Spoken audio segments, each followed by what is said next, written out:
राधे राधे दोस्तों, स्वागत है आप सभी भक्तों को अपनी YouTube चैनल श्री वृंदावन धाम को डोट। इस चैनल पर आप सभी भक्तों के लिए प्रतिदिन पूज्य गुरुदेव जी की अमृत वाणी श्रवण करने की लाभ प्राप्त होगा। इस चैनल को क्रिएट करने का एक ही मकसद है, आप सभी भक्तों के पास संतों की अमृत वाणी का लाभ प्राप्त हो सके।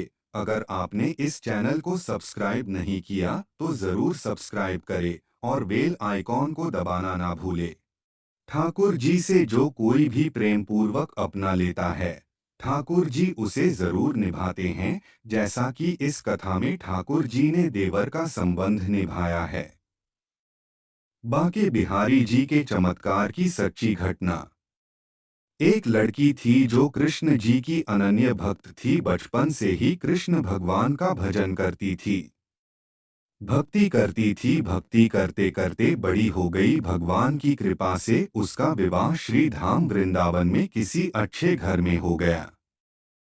विवाह होकर पहली बार वृंदावन आई, पर नई दुल्हन होने की वजह से वह कहीं जा न सकी और मायके चली गई। और वह दिन भी आया जब उसका पति उसे लेने उसके मायके आया अपने पति के साथ। फिर वृंदावन पहुंच गई। पहुंचते पहुंचते उसे शाम हो गई। पति वृंदावन में यमुना किनारे रुककर कहने लगा, देखो शाम का समय है, मैं यमुना जी में स्नान करके अभी आता हूँ, तुम इस पेड़ के नीचे बैठ जाओ और सामान की देखरेख करना, मैं थोड़े ही समय में आ जाऊंगा। यहीं सामने ही हूँ, कुछ लगे तो मुझे आवाज दे देना। इतना कहकर पति गया और वह लड़की बैठ गई। अब एक हाथ लंबा घूंघट निकाल रखा है, क्योंकि गांव है, ससुराल है, और वहीं बैठकर मन ही मन विचार करने लगी कि देखो बांके बिहारी जी की कितनी कृपा है।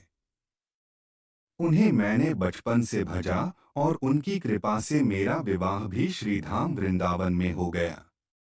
मैं इतने वर्षों से ठाकुर जी को मानती हूँ, परंतु अब तक उनसे कोई रिश्ता नहीं जोड़ा। फिर सोचती है ठाकुर जी की उम्र क्या होगी। लगभग 16 वर्ष के होंगे। मेरे पति 20 वर्ष के हैं, उनसे थोड़े से छोटे हैं। इसलिए मेरे पति के छोटे भाई की तरह हो और मेरे देवर की तरह, तो आज से ठाकुर जी मेरे देवर हो हुए। अब तो ठाकुर जी से नया संबंध जोड़कर प्रसन्न हुई और मन ही मन ठाकुर जी से कहने लगी, देखो ठाकुर जी, आज से मैं तुम्हारी भाभी और तुम मेरे देवर हो गए। अब वह समय कब आएगा जब तुम मुझे भाभी भाभी कहकर पुकारोगे। इतना सोच रही थी, तभी एक 10 से 15 वर्ष का बालक आया और उस लड़की से बोला, भाभी भाभी। लड़की अचानक अपने भाव से बाहर आई और सोचने लगी कि वृंदावन में मैं तो नई आई हूँ, यह भाभी कहकर कौन बुला रहा है। नई थी इसलिए घूंघट उठाकर नहीं देखा कि गांव के किसी बड़े बूढ़े ने देख लिया तो बड़ी बदनामी होगी। अब बालक बार बार कहता पर वो उत्तर नहीं देती। बालक पास आया और बोला, नेक अपना चेहरा तो दिखाई दे। ये सुनकर वो और कसकर घूंघट पकड़कर बैठ गई। फिर उस बालक ने जबरदस्ती घूंघट उठाकर देख लिया।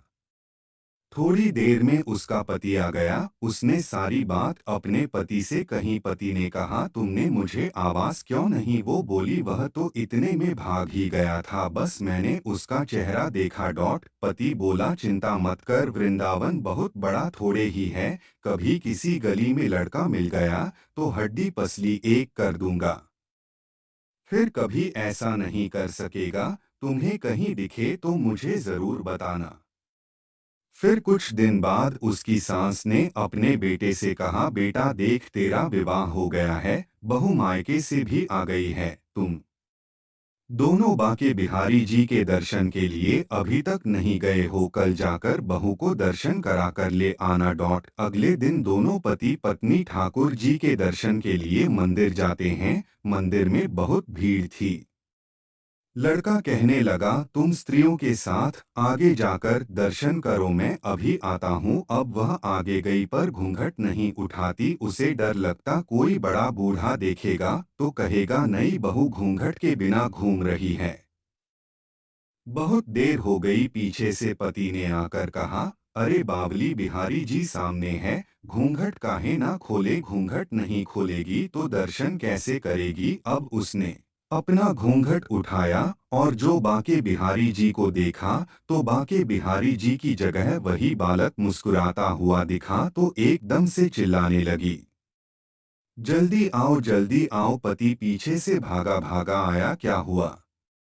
उस दिन जो मुझे भाभी भाभी कहकर भागा था वह मिल गया, कहाँ कहाँ है, अभी उसे देखता हूँ। ठाकुर जी को इशारा करके बोली, यह रहा आपके सामने ही तो है। उसके पति ने जो देखा वह अवाक रह गया और वहीं मंदिर में अपनी पत्नी के चरणों गिर गया और बोला, तुम धन्य हो, वास्तव में तुम्हारे हृदय में सच्चा ठाकुर जी के प्रति प्रेम है। मैं इतने वर्षों से वृंदावन में हूँ, मुझे आज तक उनके दर्शन नहीं हुए और तेरा भाव इतना है कि बिहारी जी ने तुझे दर्शन दे दिया। ठाकुर जी करे कि तुम्हारे जैसी भक्ति सभी को दे। ठाकुर श्री बाके बिहारी जी महाराज की जय।